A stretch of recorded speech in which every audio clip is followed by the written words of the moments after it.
Créé au XVIe siècle dans le cadre de la réforme protestante luthérienne pour être chanté en chœur par les fidèles pendant le culte, le chant choral désigne un ensemble vocal dont les membres, appelés choristes, chantent collectivement les différentes partitions musicales destinées à ce type de formation sous la direction d'un chef de chœur. Dans la chorale, on a la notion d'amateur. Donc, on peut avoir des personnes qui n'ont jamais chanté, mais qui ont quand même déjà une petite base, un talent, une envie de faire et qui est déjà une oreille musicale. Or, le chœur, ici, on voit déjà professionnel.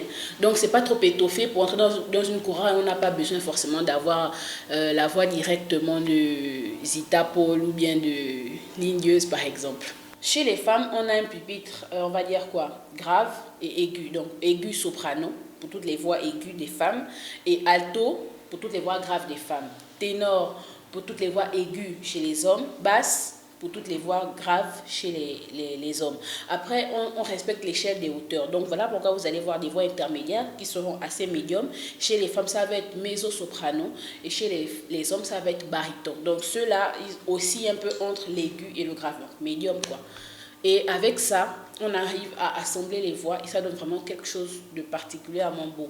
La musique, cet art divin, est bien plus qu'une simple recherche de la perfection technique ou une démonstration de la beauté d'un chant, mais elle doit avant tout prôner certaines valeurs que les choristes sont les premiers à refléter. Quand on chante, il faut savoir que la chanson finalement c'est le langage de l'âme, d'accord?